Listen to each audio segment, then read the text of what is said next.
Adesso certamente molto positivi, nel senso che ho visto ragazzi sia interessanti ma molto motivati a fare le cose nel modo giusto, e questo è un aspetto estremamente positivo, come già ho detto. Ho visto ragazzi che hanno provato, ho visto ragazzi che sono migliorati, e questo logicamente come responsabile della nazionale giovanile mi fa piacere tanto. Per quanto riguarda tutte le attività che abbiamo svolto qui in Veneto, nello stesso modo devo essere estremamente contento, perché sia le conferenze fatte, le lezioni fatte da Simone con da Simone Pianeggiani con Francesco Solini, sia il clinic svolti sono stati veramente sono stati seguiti davanti a tante persone, tantissime persone, ma soprattutto la cosa che mi è piaciuta di più è stata l'attenzione con cui che si è avuta appunto in questi clinic, in queste lezioni. E logicamente il Veneto è una regione importantissima per la pallacanestro italiana, e quindi certamente sono cose che ci aspettavamo, però siamo sempre contenti di vederle.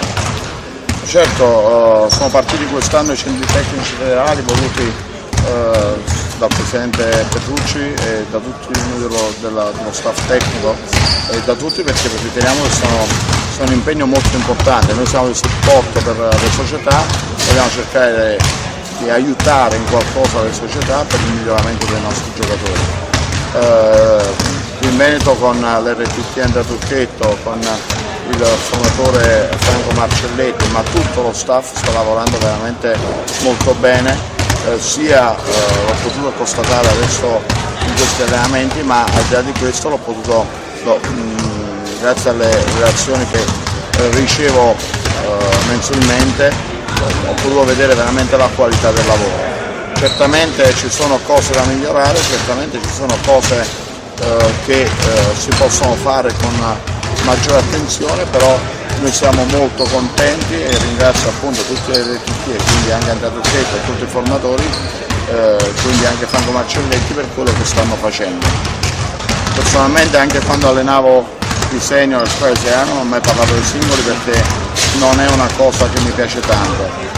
Certamente ci sono giovani di alto interesse, e lo dimostra anche il fatto che più di qualcuno viene convocato alle nazionali. Mi ha fatto piacere incontrare ragazzi con cui ho condiviso bellissime esperienze, vedi l'anno scorso il trofeo dell'amicizia.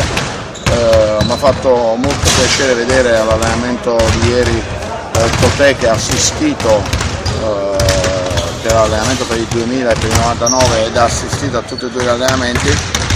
Queste cose secondo me fanno molto bene, perché quando i ragazzi vedono anche i giocatori più adulti che sono in palestra ad assistere agli allenamenti, prendono esempi molto positivi, quindi sono cose belle. Come dicevo prima, ci sono ragazzi molto interessanti, e questo lo sappiamo bene, però il merito lo voglio fare un pochino a tutti. Questo è un dato importante, è un dato secondo me molto bello. Tante volte si è da dire cose non positive sugli allenatori, sia durante gli allenamenti come stesso oggi, sia al clinic. Questo è un dato importante, perché io sono convinto che gli allenatori tengano molto alla crescita, alla formazione dei giovani, quindi il fatto della loro presenza è un dato significativo su quello che vogliono fare. Ma al di là della presenza fisica, la cosa bella è stata l'attenzione che hanno avuto appunto nei clinic, il clinic di ieri con un silenzio incredibile e con l'attenzione fino all'ultima parola. Questo vuol dire veramente che c'è tanta voglia di condividere e di collaborare. No? Ma certamente, io sono convinto di una cosa, che in Italia non abbiamo niente di meno dalle altre nazioni. Il problema è avere, soprattutto per quanto riguarda la voglia, il cuore e l'organizzazione. È normale che l'altezza tante volte non dipende da queste cose, ma dipende appunto da fattori genetici, oppure dalla capacità di reclutare un certo tipo di giocatori. Io penso che in Italia non siamo secondi a nessuno, non dobbiamo essere secondi a nessuno per quanto riguarda voglia e organizzazione, quindi cuore e cervello. E io penso che il Veneto assolutamente rientri in questo concetto. Ho visto cose estremamente positive, e certamente il Veneto è una delle regioni che ha dato sempre tanti giocatori e che deve continuare a dare tanti giocatori.